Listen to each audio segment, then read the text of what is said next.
got the Chardon VFW, Middlefield VFW, the Chardon American.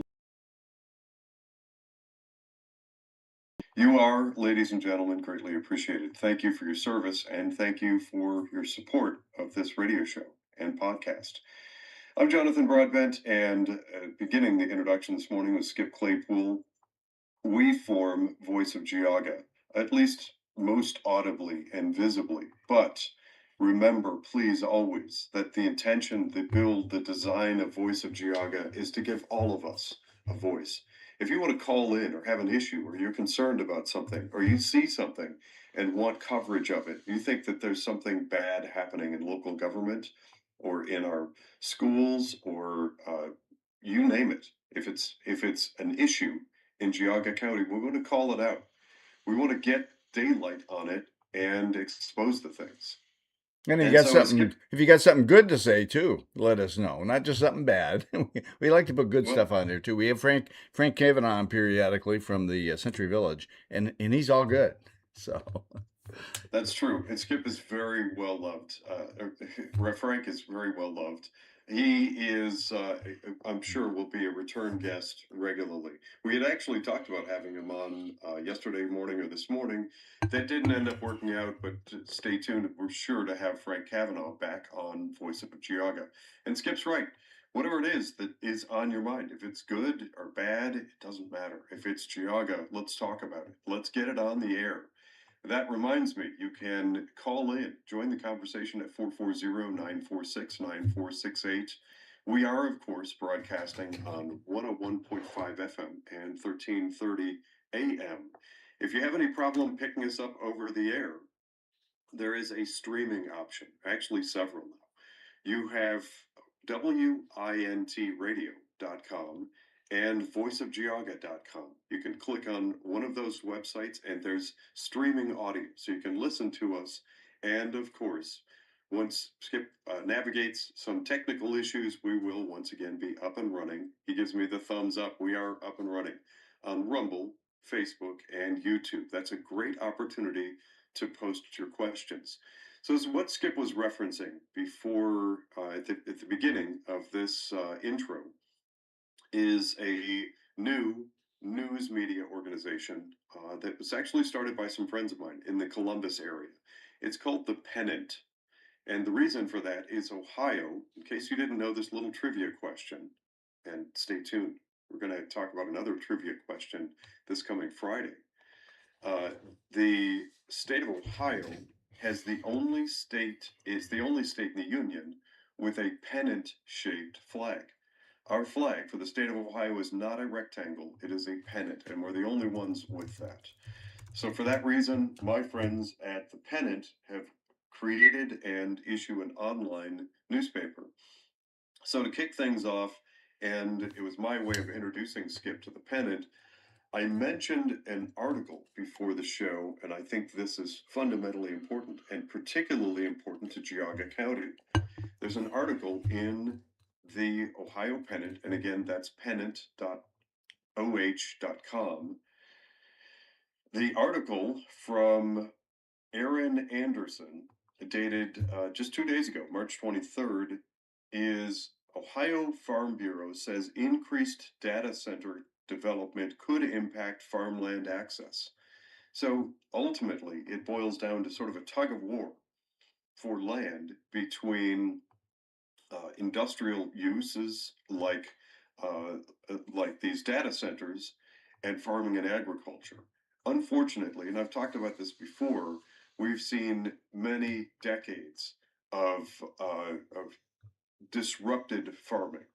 And Frank Kavanaugh actually came on and made some very good points about how many more small farms exist. So the number of farms, I think, ultimately has not gone down, but the large farms, the big farms that produce very large quantities of food to feed more than maybe your family and a couple of neighbors, there aren't many of those left. Or they, I believe, based on my observations, that many of those that have existed for several generations have been dissected, sold off, and they're under tremendous pressure from overtaxation.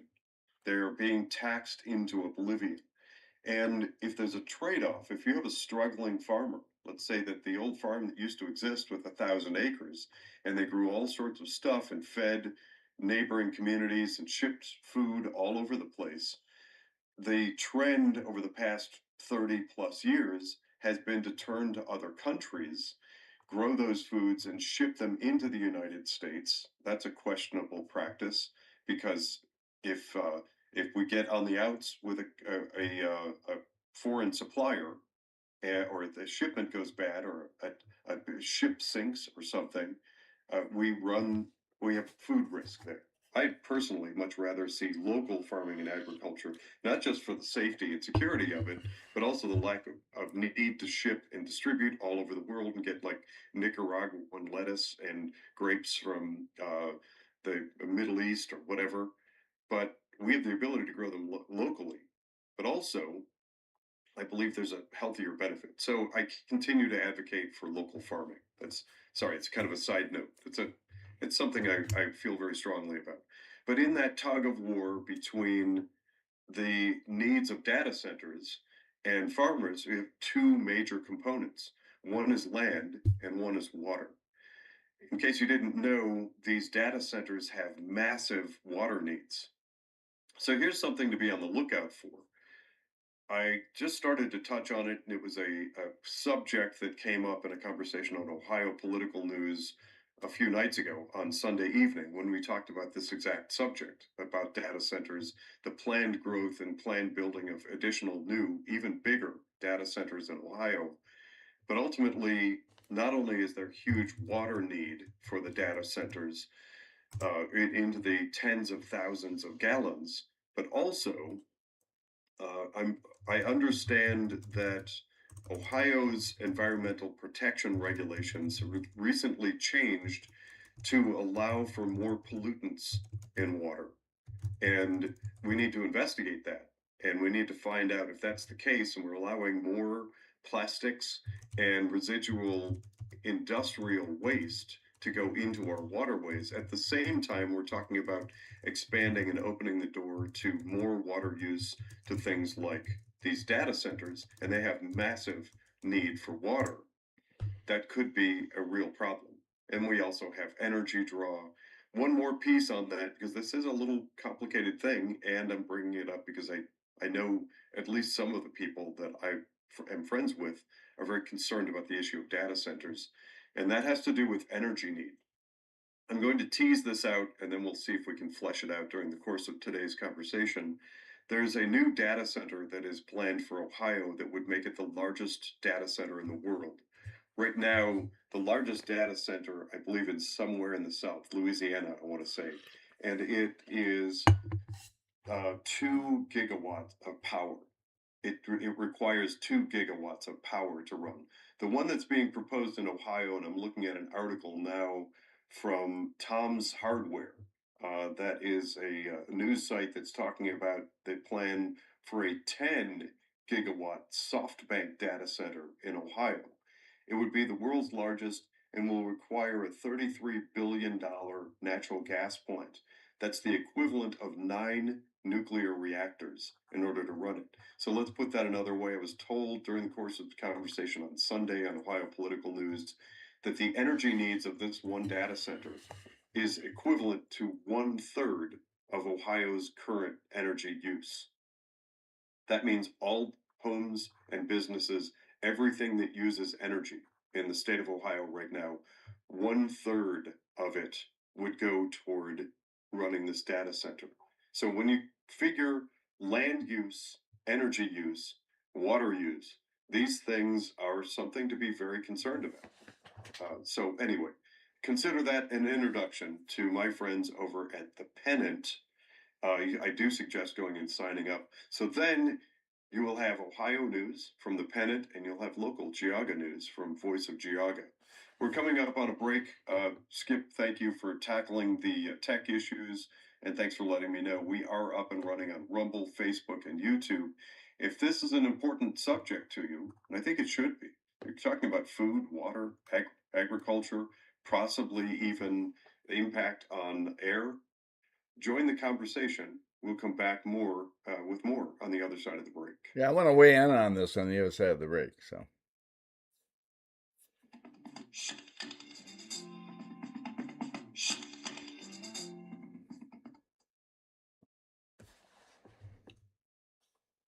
Mics are off. Mics are off. Okay, thanks. Yeah, so mics are off. That means that I'll open up Rumble now. I normally have that so I can see what kind of chat's taking place. I have not opened Rumble yet. So for our podcast live stream listening audience, what you're hearing now is a little behind the curtains glimpse into what takes place during our commercial breaks. We are on commercial break right now on the radio. So if you are hearing me, if you're hearing us, that simply means that you are streaming our behind the curtains. And that, by the way, is a little, it's a bonus. It's considered bonus content. So find other people, get others involved, point them toward Voice of Geauga on your favorite platform, Rumble, Facebook, or YouTube. And remember, there are plans to expand this further, get onto possibly X. I think it's a great platform. Love to see Voice of Geauga more active there. Maybe Substack. Those are terrific platforms for ongoing dialogue, so we can talk about issues. That X is great for that, and Substack is terrific for long form posts with some follow up comments. Skip, when we come back from the break, I will flip it over to you, and you can run with it from there. Cool. And I want to remember we have a paid sponsor, Red EFT. I'll mention him. Yeah, I don't have that on my show notes. He's paying for. I'm going to put an actual logo on the screen to advertise him. He's paying for 30-second spots, 5 of them in a week. We didn't mention anybody yesterday, so we'll owe him an extra day next week. But Red EFT, and that's an arborist. An arborist, guy by the name of Andrew Blasky, and he is phenomenal. I've used him, and he does a really good job. He's quick, efficient, cleans everything up, and I'm saying that to the Rumble audience here, and to the Facebook and the YouTube audience. But he is somebody I can personally endorse because he does a really good job. 30 seconds. 30 seconds.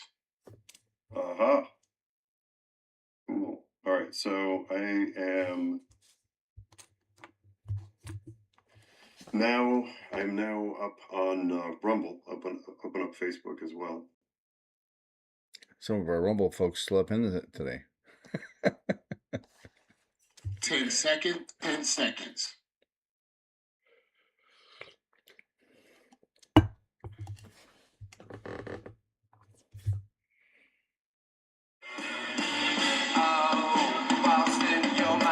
Welcome back to Voice of Geauga on WINT Radio with Skip Claypool and myself, Jonathan Broadbent. Before the break, we were talking data centers, and Skip, you have some comments you want to make. I do. And before I do that, I want to mention one of our sponsors, a new sponsor, Red EFT. Red EFT is owned and operated by Andrew Blasky. And I had personal experience with Red EFT. I had a couple of, I needed a bunch of trees trimmed in my yard. I have these locust trees, and they tend to shed branches. And I had a couple of trees that needed to be taken down. And Andrew came in, and I was actually amazed at how good of a job he did. Trimming all the trees. He climbed all over the trees himself with a saw safely. He had gear on to protect himself.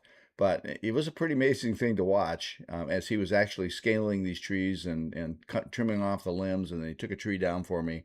And when he left, everything was cleaned up and looked good. He did it quickly. And the cost was, very competitive. And I highly endorse Red AFT. So if you're looking for somebody to trim your trees, I would suggest reaching out to Red AFT.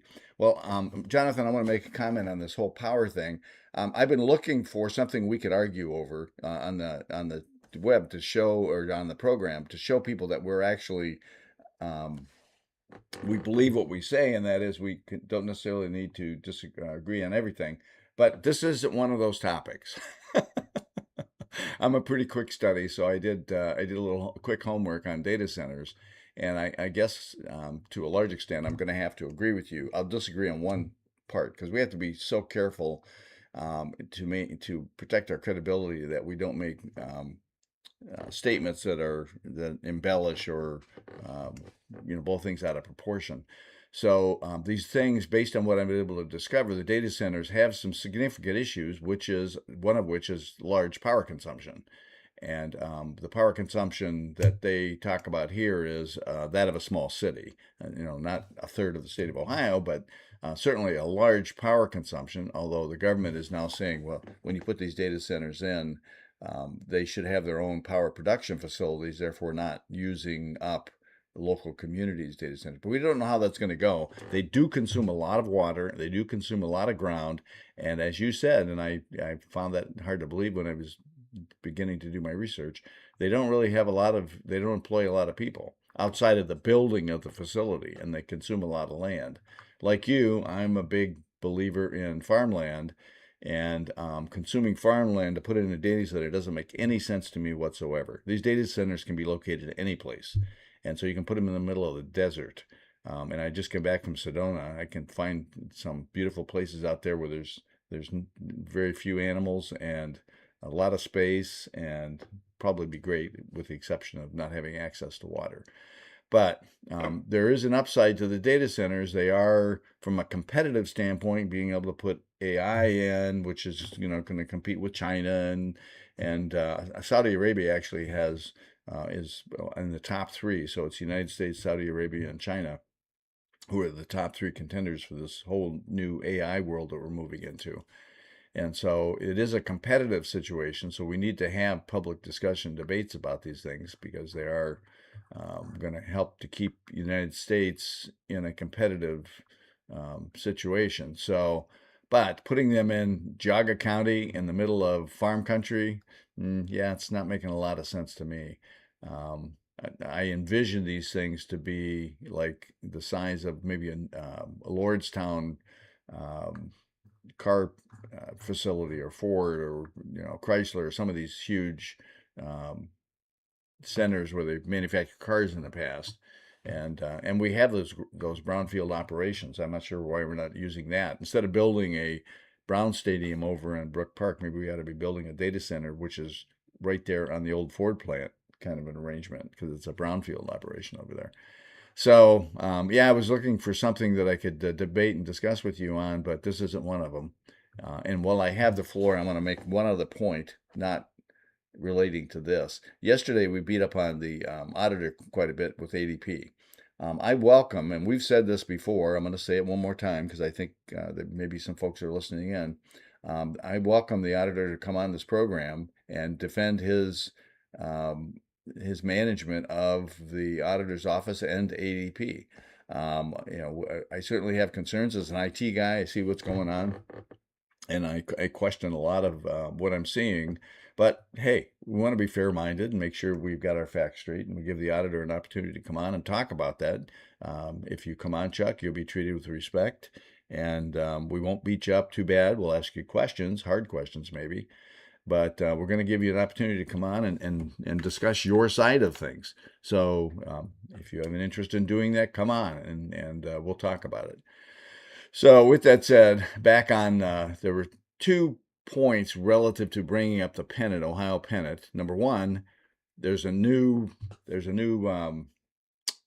trend, and that is to move away some of these established media sites. Voice of Geauga is part of that trend.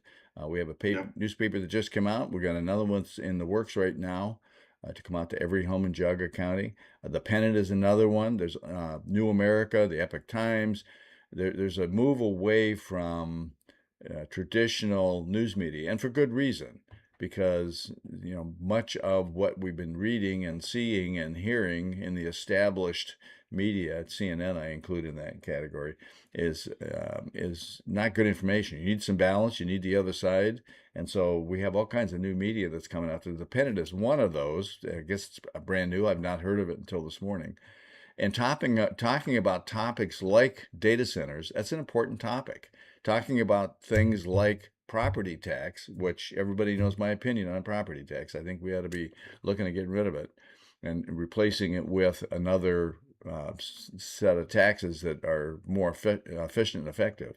But we need to have a public dialogue on those things, and our existing media, and I'll use their names, the Maple Leaf and Chagrin Valley Times, don't really promote that open dialogue to the extent that I'd like to see it. And so that's the reason a lot of these new media things have been popping up. Now, I know we're Not in the coming in. least. And hey, Skip, just to break in there, we've got John Mara on the line. Your friend and mine, John Mara. You're on with Voice of Geauga. What do you have to say, John? Good morning, gentlemen. Hey, you got my hot topic, data centers. I was at a meeting last week, mayors and managers of Northeast Ohio, and they had a little presentation. And what they're coming up with now, here's the latest. It's called pilot payment in lieu of taxes. This is a new thing they come up with. Amazon's coming in. They're coming in to these areas and promising people, well, look, you're giving us a 75% tax abatement. No problem. What we're going to do is we're going to give you pilot money, which is payment in lieu of taxes, that's going to cover that shortfall. So what that does now is, as we know with taxes, when there's a levy, pretty much when they're given a discounted rate or given a tax abatement, all the other residents have to pick up that slack. So if there's a 10 mil levy and they're getting a break, obviously everyone else has to pick up that difference when they're given a tax abatement. Now what they're doing is, besides that, they're saying, well, here's this pilot money, which is in addition to, which means, like, for example, the schools now will be getting the money through the residences, even though there's a tax abatement there, because the rest of the residents will pick it up. And then now with this pilot money, it'll be in addition to that. Okay, so the schools will say, oh, yeah, we're getting more money. And the same thing with the municipalities. Oh, come on in because we're going to get more money. So we're going to get the money from the residents to make that up on the property tax credit side. And then we're going to also make money here. So this is another way of them easing their way in, buying their way into the place. Just like, down in Fayette County, Amazon paid 60 times more than the over-assessed value on $1 million piece of property, paid $60 million for it. Why? Another one adjacent to it, $40 million, and that was worth about $800,000. So, they've got the money. They're trying to get in any way they can. Once they get in, as we know, they take baseload power. First Energy was there. OPEC was there. And they said, well, look, we're helping out with the rates and everything else. I said, okay, what is NOPEC doing now to protect the residents' rates? Because now when these data centers come in, they'll be taking baseload power. And again, the rates are going to go up. They're buying rates at bulk rates. Why are they buying rates at bulk rate when they're taking our baseload and we're getting stuck? Yep. And another gentleman says, yeah, well, the energy companies want to raise their response time. And I tell people, I go, you think that you put a data center that you're going to get a better response time? I go, they're going to be priority then, because they're going to say, well, we need the data centers to get up and running first because we need the hospitals, the EMS, the fire, we need to provide data for them. So, of course, they're going to be first and foremost, and guess what? All of us residents is going to be last. And then I told them, I go, hey, and guess what? John, we're smart meters. John Mara is on the line with us. John, I want to ask if you can hang on the line and stay for the other side of the break. We want to continue the conversation. But keep in mind, locally, we've got Summit and Stark County. That's the Akron area. Residents there have just experienced, I believe, 2 massive rate hikes in their energy cost.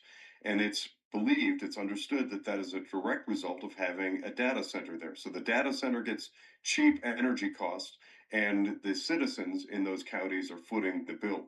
We're going to come back with more on this conversation on the other side of the break. Remember, you can join in like John has done, 440-946-9468. More on the other side of the break.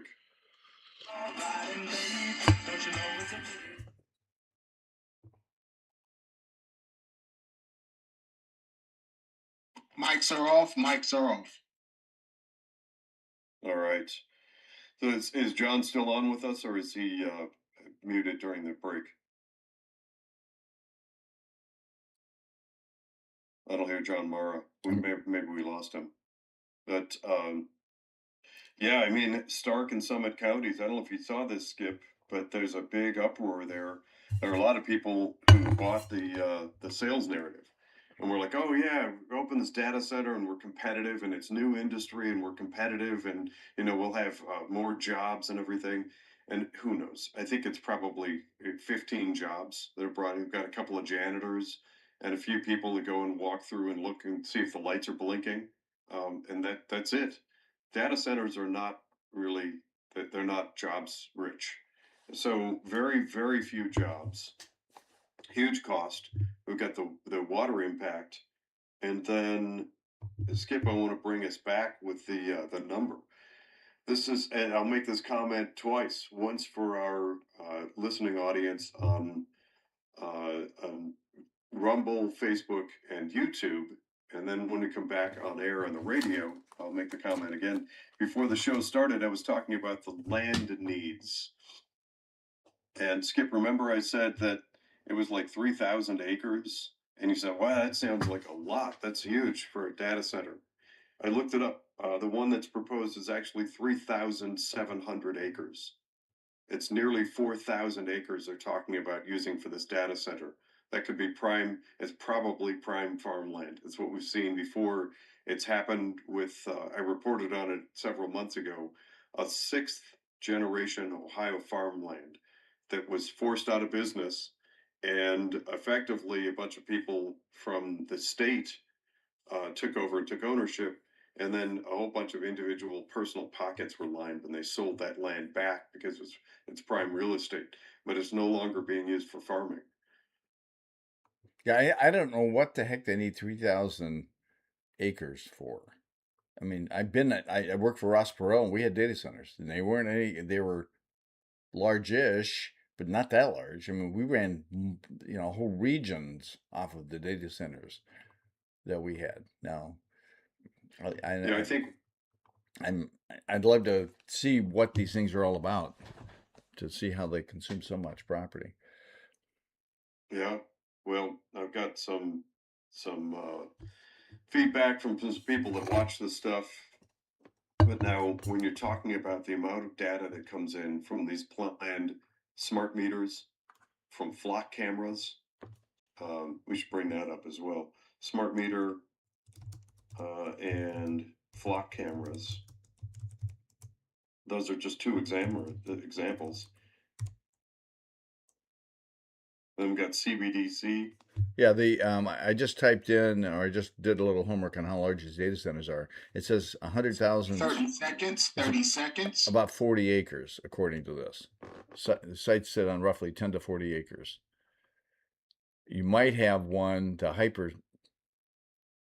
centers that are 500 acres. This would be the largest in the world. But the 3,000 acres sounded unrealistic. 10 seconds. 10 seconds.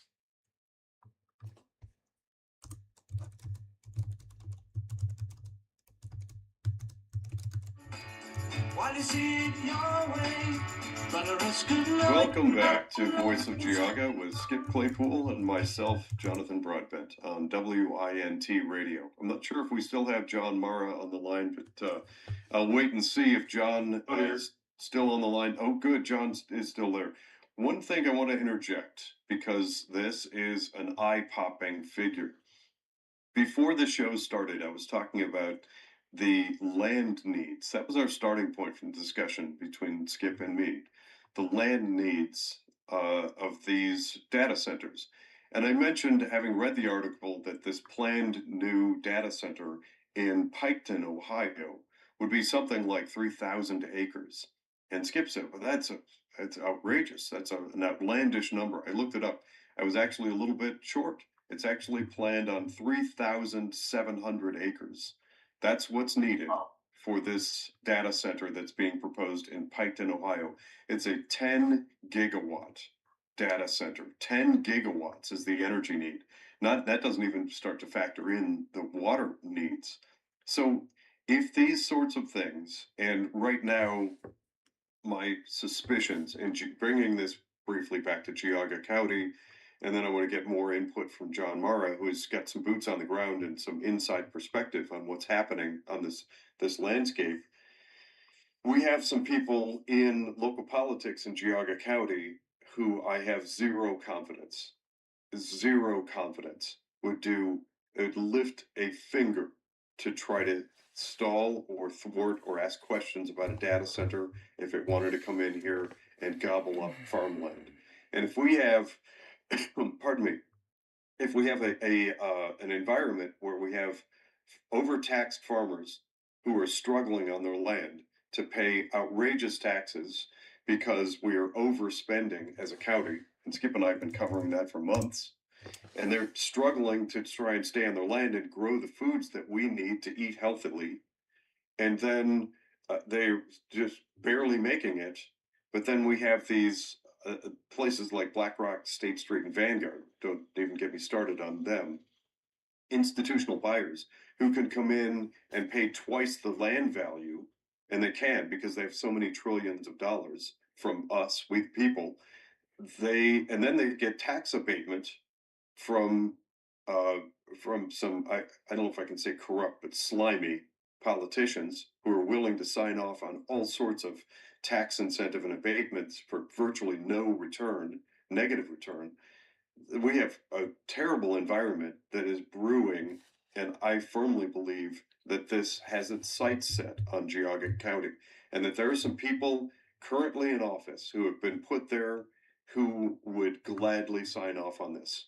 They especially when you start getting into the energy, the amount of money that's paid and made off of energy consumption, skyrocketing energy costs. These are grave concern for Geauga County. So anyway, I interjected my 2 cents. Back to you, John. You were telling us about your experiences. Hey, in this Jonathan, arena. and I want to put this to John Mara because he's done a lot of homework on this. I'm just doing a little bit of homework myself, real quick here. And 3,000 acre is maybe it's a one-off situation. Generally, they're around 300 acres. But if you look at the reason for the large acreage, it has to do with servers, computers, power systems, cooling systems, backup systems, roads and parking, administrative offices, expansion. So if you take a look at the overall need acreage wise, it's large. 300 acres is large. And like you said, the employment opportunity is not that significant, maybe at tops 200 people. But the power consumption and the backup power, they need huge backup power and apparently fuel storage for their generators because they have to be up 24 hours a day and they can't afford to have downtime. And so, just to give people perspective, we have to be careful that we're trying to keep the facts on the table. And I'm with you 100% or 1,000% on keep them out of Geauga County because we don't have the kind of land that you haven't even put it in Lake County. How about that, John? Yeah, Go well, ahead. John, there's a couple things that we need to talk about. I mean, the biggest one, the energy part. First of all, they're paying outrageous amounts for the land. I mean, they're driving the farmers out. There's one piece of property, like I mentioned, in Fayette County, where it was overvalued. It started out about 10 years ago at $300,000. They had it up to 900 some thousand over the last 10 years. So basically, it was already inflated, and then this Amazon comes in and pays $60 million for it, 60 times the overinflated value. So you can see where they're going. And then you get the tax abatements on top of it. And then again, now they're coming up with these pilot programs that will be payment in lieu of taxes, and that will eventually benefit the municipalities. It'll benefit the counties. So that'll lure them in and get them pretty much they're buying their way in with these politicians saying, hey, you can generate another $1 million of extra revenue, additional revenue, than you would have on the property tax because, your residents are going to be picking up the slack. So you get that money on that side, on the property tax side, and then you're going to get extra money here. So that's what they're doing there. And then the water quality is the bigger thing. These areas like in Geauga where you have wells, they're going to come in there, drop a big well. They're going to lower the aquifer there, okay? I mean, my daughter lives in Chesterland, right on Foxmore Trail. Her well, she's on her second well and maybe going into the third because what happens is when everyone else around here is putting wells, it lowers the water table. And they're going to be drawing a hell of a lot of water out. And again, it's going to affect every single person, these forever chemicals that they discharge. That's another thing we talked about. They had someone there that was from the Great Lakes Alliance for the Great Lakes. They came in there about water quality and talking about it, and they're telling us how, the quality of the water. I'm like, okay, what are you guys doing for it though? You have EPA that wants to lift the restrictions for discharge, allowances for discharge of contaminants. I go, what about the forever chemicals? I go, I just look for a water system for my house. I can take out all the particulates. I can take out all the calcium, all the other mineral deposits that are in there. Even the chlorine I can take out with a carbon filter. But the one thing I cannot take out with any kind of filter except reverse osmosis or distillation is fluoride. Fluoride is one of those forever chemicals. They use chromium for basically in those systems for anti-corrosive. Now there's other chemicals they're using instead of chromium, because as we know, chromium is very dangerous, but this is what they're getting away with. They're using, and then they want to use Lake Erie's a dissolution pond, our only natural clean water source, which of course we're all going to need, especially when they contaminate all our wells, in the surrounding areas. So, it's just these things are going to be a disaster, and the solution is honestly putting them in a remote area, building their own power plant so they don't take our baseload power, and then pretty much build their own plants there. I mean, we need them, but we don't need them in our neighborhoods or where we are, and then we don't need them destroying our environment. Let me chime in there, John. There's an important element that I don't want us to miss in this conversation, and that has to do with taxes and property taxes, and in particular, funding schools. So I'm going to use a Lake County school district as an example, just for a moment. Wycliffe Schools in Lake County recently reported spending about $32,000 per student for 1 year. That's a per pupil cost. If somebody, let's imagine for a moment a scenario where we've got one of these data centers that came in and said, well, we're going to do this pilot thing. I'd not heard of it until, thank you, John, for bringing it to our attention. So we're going to do this payment in lieu of taxes. And let's say that a big data center comes in and says, hey, Lake County, we're going to give you $10 million or something. And of course, a whole bunch of politicians would probably jump at that. And the school district might get a big lump of money. Maybe the school district gets 1.2 million or something. We know from virtually 100% of the data and 100 years of history that the school district will do a great job of spending that money quickly on something. They're going to have some sort of feel-goodery program that will probably have nothing to do with educating children. By the way, in case any field, there's some athletic buildings for on our they build campuses now. They don't build school buildings. So yeah, so it seems I call it, John, I call it all ABE, which stands for anything but education. The constant spending on this stuff. By the way, Wycliffe Schools reports a roughly 50% academic proficiency rate as a school district. So they're a good example. I pick on them a lot, but they're certainly not alone. But what happens after that money evaporates? The school district will have probably signed up all kinds of long-term bonds and all kinds of things that skyrocket and jack up the cost. And maybe in the future, because of that one lump, maybe they end up at $30,000, or excuse me, $40,000 per pupil. But then from that point forward, as soon as that money disappears and it's burned up and used up, the data center isn't going to keep paying. So that then hangs on the backs of the Lake County and Wycliffe residents. Again, that's a hypothetical. I'm using that to illustrate a point. These I imagine that there are politicians that would love nothing more than another photo op of them with a ribbon cutting, or eating pancakes or something with the leaders of the AI data center. And look at me, rah, rah, we brought in $2 million from a data center, and they will do it all day long and use it to get reelected. And nobody wants to point out the fact that that has long-term implications, not just the water and the land and the health implications and whether or not it produces jobs, but it has implications to the tax base. And routinely, it's we the people and our tax book that ends up suffering and paying the price. We're coming up on a break. John, it's up to you whether or not you want to stick around for our last segment. But remember, you can join the conversation on Rumble, Facebook, Mics are off. Mics are off. All right, so I did a quick search here. It's called WQS, Water Quality Standards. I'm skimming through now to see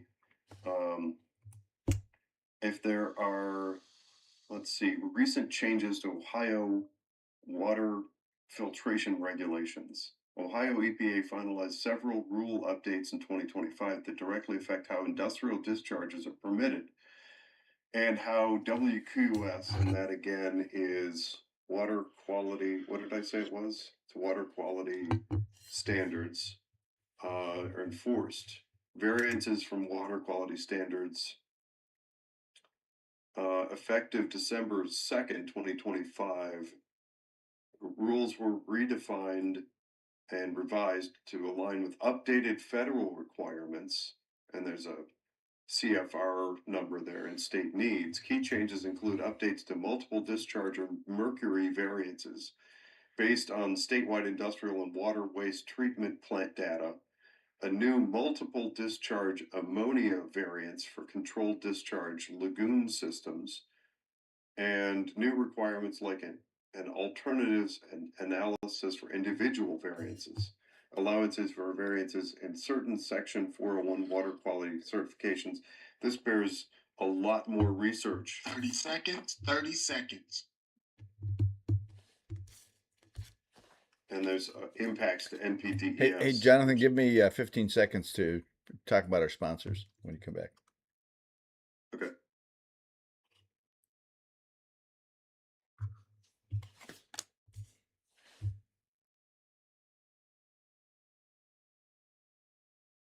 There's a lot to this. It's actually a good. 10 seconds. 10 seconds.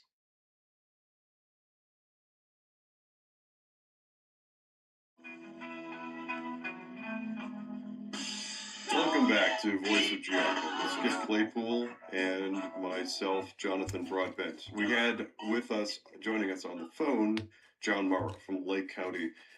During the break, I was skimming through some water quality regulations and some changes that are taking place. This is a lot to digest. I won't have a comment just yet on it, but it is something I think all of us should be looking into.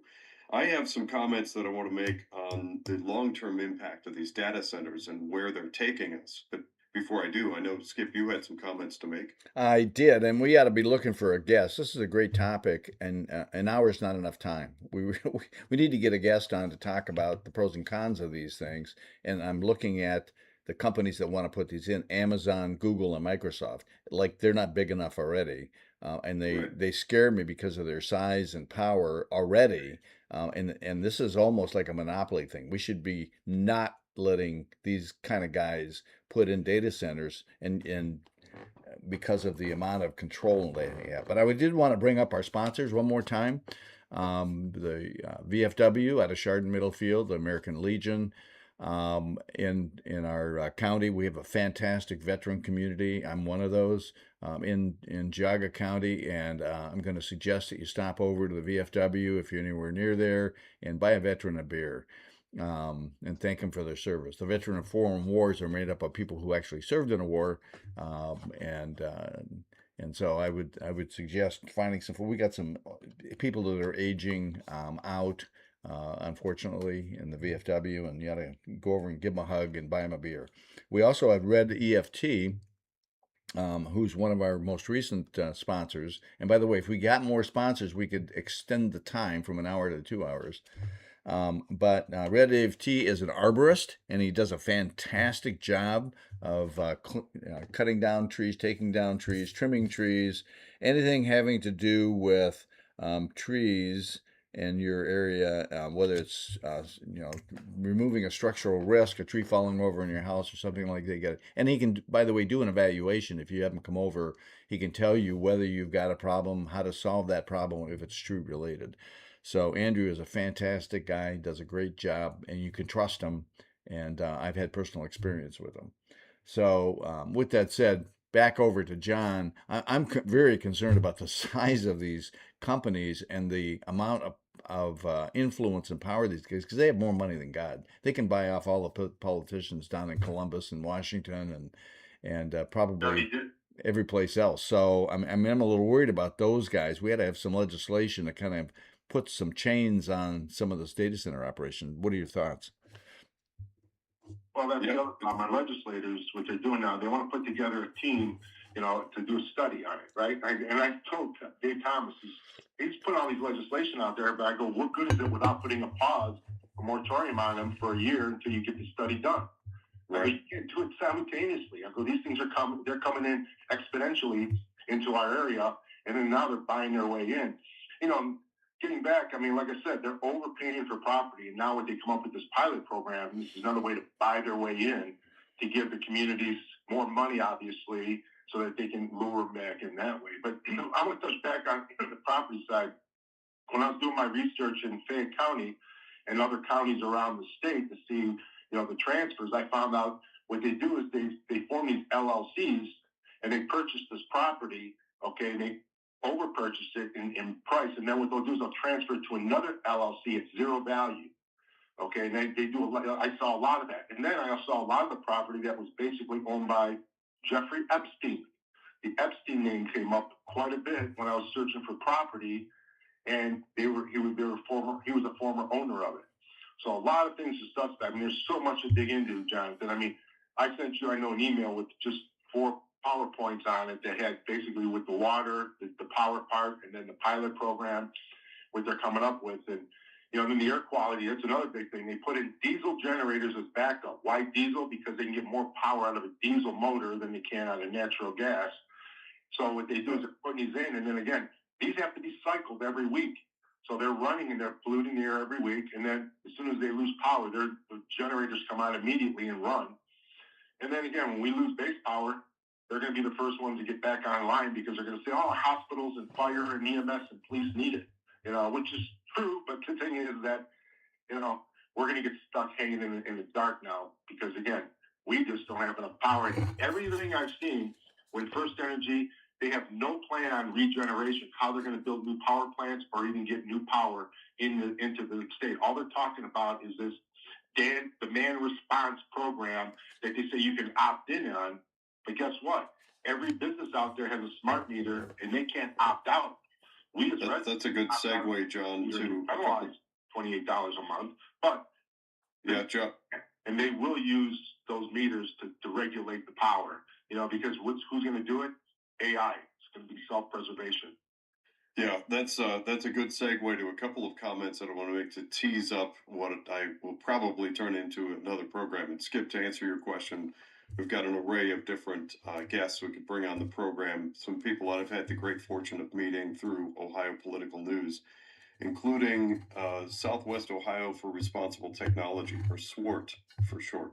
That's a great group of people, including a very high-profile attorney fighting in Washington, D.C. and New York against many of these same regulations. She's been a guest on my program. I'm going to put in a plug for a podcast that I do. It's actually much more than a podcast. That's unwoke.academy. Unwoke.academy. Many of the things that we're talking about, the undue influence of power of places like Amazon, I've broken down and done special episodes on Amazon in particular, and underpinning them, companies like BlackRock, State Street, and Vanguard, and the trillions of dollars that they manage. The power and influence of these entities cannot be overlooked, and we need to understand the money at play. Follow the money, and maybe we have a chance of heading off some disaster before it happens. But when we get into these data centers, there are a few things to be on the lookout for. So Skip was referencing experiences he had earlier in his career with some data centers. The new type of data center is it is exponentially bigger in impact, energy, and the implications to not just an industry but all of humanity. When you get into what are called flock cameras, if you've not heard that term, it's just researching it a little bit. It's called flock camera, like a flock of birds. Flock cameras are cameras that are set up all over cities that track human movement and vehicles. And they are massively data intensive, tracking every vehicle license plate all the time where it's going, when, time stamping, identifying people. You see it in China and places like it where facial recognition software is constantly keeping track and keeping tabs of every human's movement. And it is an elimination of freedom. Those are the sorts of things to be concerned about. This isn't far fetched. This isn't a science fiction novel. It's happening. And it's happening in parts of the world that some of our politicians. Now the United States wants to do it. And that's what they're going to try to do, make us a surveillance state and serve us. Absolutely. Yep, and part of our politicians, some of our politicians are completely on board. We're coming up on the end of the program, but a few things to throw out there for people that are looking into these things. The other connected piece, and that's something that John Mara mentioned, our call-in guest, and that has to do with smart meters. The more locations like homes and businesses that put what are called smart meters, where they control your energy consumption. The energy company can control your ability to access energy when you need it, and sometimes when you need it most. Those spread all over the place when you have AI that tracks and sees energy use and has the ability to turn off or brown your power. It's called brownout. And limit people's ability to draw power in order to divert power to places like an AI data center. That is also problematic. These are things that I think we should discuss. We're coming up on the end of the program. I think we just sort of touched the tip of the iceberg on this really important subject. I want to thank everybody for tuning in, and I want to thank John Mara for coming on the air with us. Take care, everybody. And special thanks to our sponsors, because this show couldn't exist without our sponsors.